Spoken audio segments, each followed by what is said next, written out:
Good morning, class. Today we are going to read our second chapter, that is reproduction in flowering plants. Flowering plants means angiosperm. As you read last year, that kingdom Plantae is divided into 5 divisions. The divisions were algae, bryophyte, pteridophyte, gymnosperm and angiosperm. Angiosperm is the most advanced and developed division. Now they further divide into, like, each division further divide into classes, like angiosperm divide into dicot and monocot. So here first we will read about that how an angiosperm plants produce seeds, fruits and new generation. So let's start. In angiospermic plant, flower is the reproductive site because the organs which helps in this procedure are located in flower. As you know, the flower is made up of mainly 4 parts.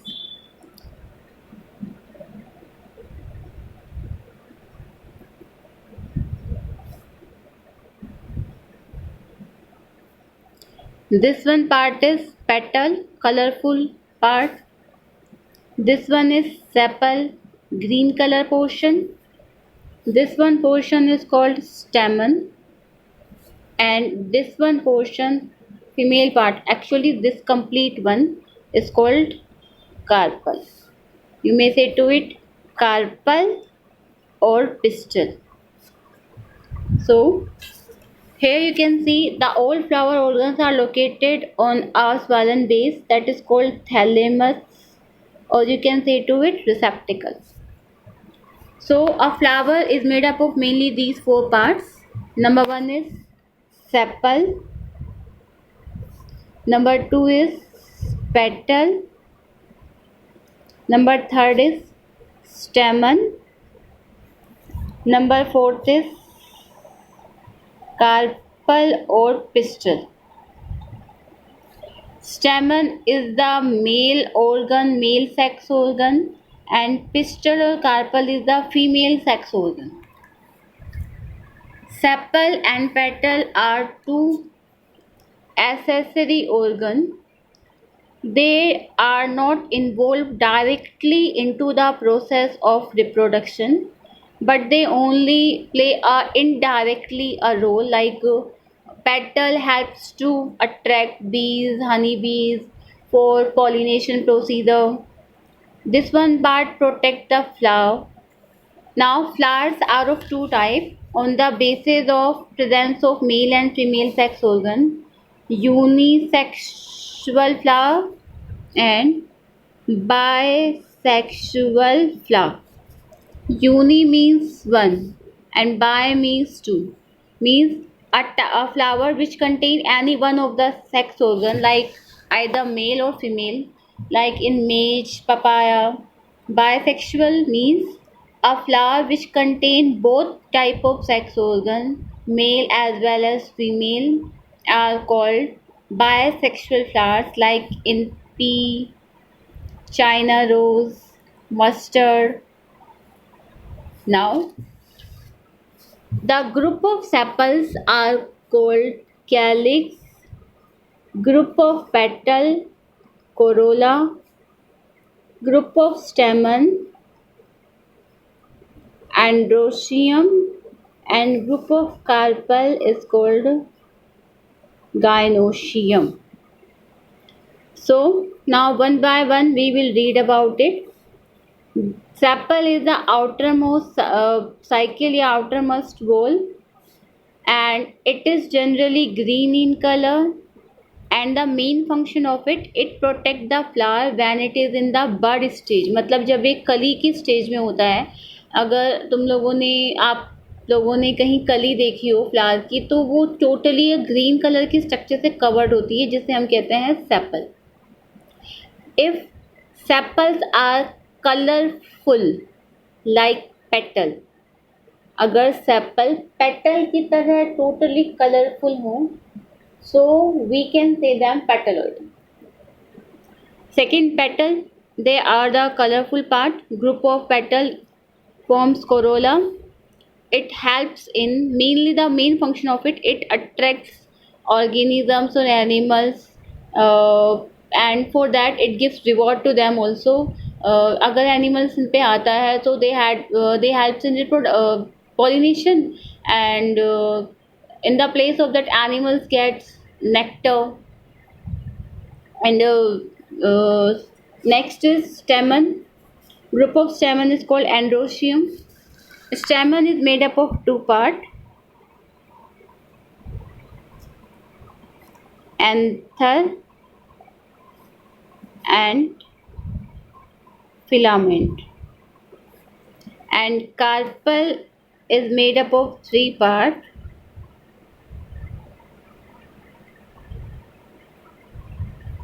this one is stigma, this one is style, and this one is ovary. And inside the ovule, these are some ovules. Clear? Now before starting further, in the last class you read alternation of generation in plant is of, means in the life cycle of plant there are the two phases, gametophyte and sporophyte. Gametophyte means produces gametes, and sporophyte means produces spore. And as we are reading about angiosperm, so we read that the type of life cycle in the angiosperm is the diploid one. Means most of the life, most of the phases in the life is diploid, and only some are of haploid. Because of that, majority has the diploid one nature. That's why it is called diploid type of alternation of generation. So as gametophyte produce gamete and sporophyte produce spore, they are alternatively changed in each other. In angiospermic plant, gametophyte, one more feature is that they bear gamete or produce gamete. So in a angiospermic plant, pollen grain is a male gametophyte, whereas embryo sac is called female gametophyte. Pollen grain is called male gametophyte and embryo sac is female gametophyte. Means pollen grain will produce male gamete and embryo sac will produce ovule, you may say, or egg cell. Once I am repeating this one again. Gametophyte, which bear a structure, which bear gamete. So pollen grain is called male gametophyte because it produces or it bear male gamete, and embryo sac is called female gametophyte because it contains a female gamete, that is called ovule or egg cell. So now first we will read how pollen grains are produced and how they are transferred to that for that next procedure. So first of all, here you may see this one is anther and filament. Anther and filament. You may see it contains two lobes, 1 and 2. So we can say anther is a bilobed structure. The transverse section of it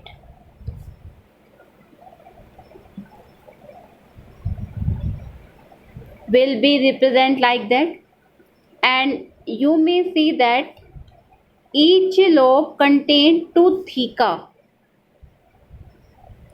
So you may say each lobe is diathesis, or you may say that anther is a tetragonal structure. 1, 2, 3, 4. Clear? So this one, each one is called microsporangium. Microsporangium, and the plural word is microsporangia. Micro word we always use for the male gamete because they are smaller in size and they have to travel to reach towards the female gamete.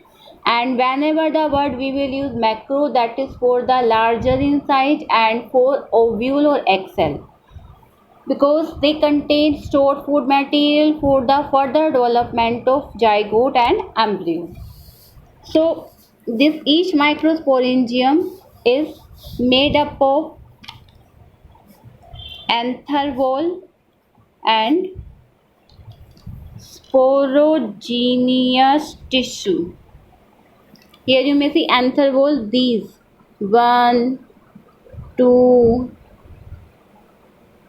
some are multi-layer like this. So the anther wall are of 4. Number 1 is epidermis. Number 2 is Number 1 is epidermis. Number 2 is endothecium.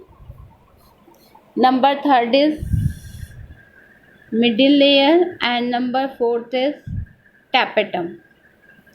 This one is single layered. Middle layer is the only which is multi-layered, means it is made up of more than one layer. Tapetum is also single layer. These 3 layers helps to provide protection for maturing pollen grain, and the tapetum is the only which provide nutrition. For that, it contains dense cytoplasm and prominent nucleus. Clear? So these 4 layers are there, and these also help in the dehiscence of anther. मतलब जब anther फट जाएगा उसमें ये wall थोड़ी सूख जाएंगी, cracks हो जाएंगे, so they will rupture and the pollen grains will release. And inside the tapetum is a group of cell, that is, as tissue means group of cell, that is called sporogenous tissue. The type of cells are in this is homogeneous type. Homo means एक जैसी. All types of cells are alike. That means every cell can function like as pollen mother cell, you may say PMC, or microspore mother cell, MMC or PMC, microspore mother cell or pollen mother cell.